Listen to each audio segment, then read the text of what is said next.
Our focus for Hindsight this week is a game-breaking fight from the Cloud9 vs Immortals series in the final round of the regional qualifiers. It happened in Game 4, so you could call it almost a series-deciding fight because after this fight concluded, C9 really had control over the rest of the game. So I want to take a look at exactly what went wrong for Immortals, considering that they're a team that usually excels in these situations. So we're going to go back to the beginning of the play and look at a couple things. The first thing that I want to point out is the fact that Cloud9 have control in both the mid and bottom lanes and are going to try and use that priority to invade on the enemy blue buff. Now, usually just having the priority is enough for this to be a safe invade, but there are a couple things that I want to point out that are going for Immortals. The first one is the fact that there's an excellent TP ward right behind the entrance ramp so that Huni, who's in base right now getting a really nice item timing purchase off, can come in and join this fight. On the flip side, Impact is stuck topside pushing out a wave, so he's not quite on the same item power. The other thing I want to point out is the fact that they have a Taliyah, who can basically join the fight anywhere on the map. So those things are going to make this what should be a fairly safe fight for Immortals to come try and collapse and fight it.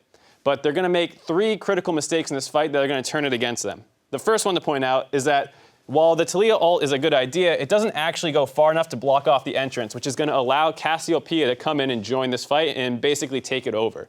The other thing he could have done better is actually take the wall in, assuming he actually, cuts the entrance off.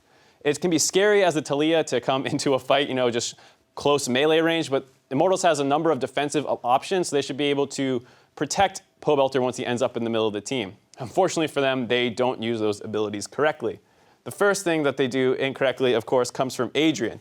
If you keep your eye on him throughout this fight, he almost never ults at the right time. He holds it till it's very, very late. And the move is very telegraphed, so it can be scary to drop it right at the beginning of a fight, but it's better to use it too early and negate some damage as opposed to too late and just blow up like you see what happens on your screen there.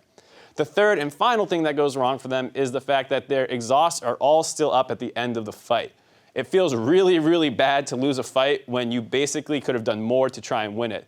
And assuming that Taliyah ended up in the middle of the fight right at the beginning, used her exhaust with a Taric ultimate coming on top, they would have been able to win this fight very easily. It's strange to see them lose, and maybe that's why Pobelter felt like C9 was the better team overall. After C9 won this fight, they won the series, and now C9 is going to Worlds, and we're going to go take a break. We'll see you in a minute.